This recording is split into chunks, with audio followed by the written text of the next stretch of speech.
They say mirrors reflect reality. But what if one of them doesn't reflect you? Ethan never liked antiques, but something about that mirror caught his eye. It was tucked in the back corner of a garage sale on a quiet suburban street. Dusty, heavy, its carved wooden frame was chipped but still elegant Victorian style, probably. The seller, an elderly woman with hands like paper, smiled at him. "This belonged to my grandfather," she said. "Real silver backing. People don't make them like this anymore. He bought it for $20. Later, he would wonder if it was cursed, or if something had simply chosen to follow him home." Ethan lived alone in a small, third-floor apartment with squeaky floors and drafty windows. The mirror now hung above his fireplace, the centerpiece of the living room. That first night, nothing happened.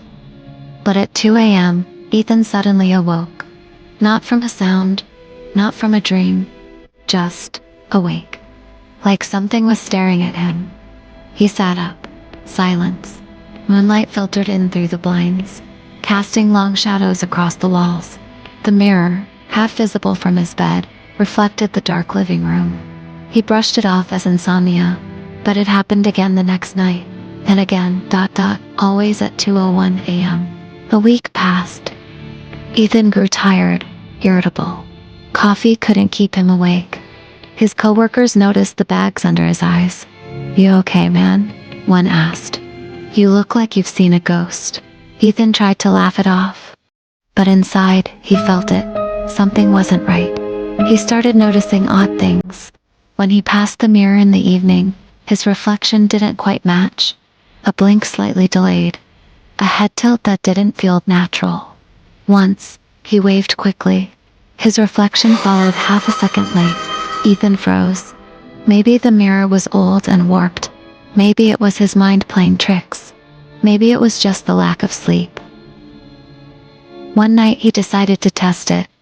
He set an alarm for 2 a.m. and sat across from the mirror, facing it directly. The room was cold. Too cold. He stared. 5 minutes passed. Then it appeared.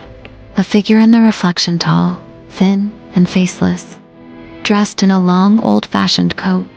It stood perfectly still, behind the reflection of Ethan's couch. But when Ethan turned to look in the real room, there was nothing there. When he looked back, the figure had moved closer. His heart pounded. He blinked. Gone. From that night on, the figure returned every night, always in the mirror, always closer, smiling. And Ethan, he couldn't look away. He tried covering the mirror with a sheet. It didn't help, because the next night, he dreamed of it. He was behind glass, screaming, banging, watching himself sleep while something else wore his body. He woke up gasping, drenched in sweat. The sheet had fallen off. The mirror was bare again. And the man in the mirror, now standing directly behind his reflection. Ethan tried everything. He took the mirror, down, stored it in the closet, face to the wall. Still, he woke up. Still at 2:03 a.m. Still seeing the man in his dreams. Worse, now he heard whispers. Not words, just breath, right behind his ear. He called a priest.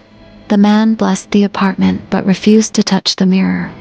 "I don't like it," the priest said quietly. "Feels wrong." Ethan looked online. Forums, articles, anything. He found old stories, rumors of mirror walkers. Entities trapped in glass who mimic, wait, and eventually switch places. Some laughed it off. Others warned. Never let them smile. Ethan lasted another 3 days. Then, the final night came. He woke at 2:03 a.m., like always. But something was different. The room felt thick, like the air itself was heavy. He couldn't move at first. Sleep paralysis, maybe. He lay frozen, eyes fixed on the mirror.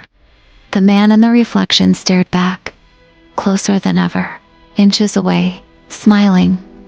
Then it moved, slowly, deliberately. It reached toward the glass, pressed its hand against it. Crack.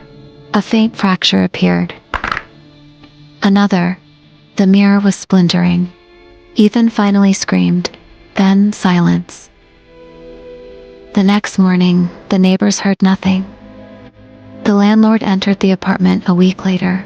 After complaints of mail piling up and a strange smell, the place was empty. No Ethan, no signs of struggle. Just a mirror, still hanging above the fireplace. But intact. Claire, the next tenant, moved in a month later. She thought the mirror was beautiful. She cleaned it, smiled at her reflection. That night, at exactly 2:03 a.m., she woke up. Not from a noise, not from a dream, just awake. Some say mirrors only show what's real, but every reflection is still a copy. And some copies don't like staying trapped. If you ever see a smile that isn't yours, don't smile back. End story.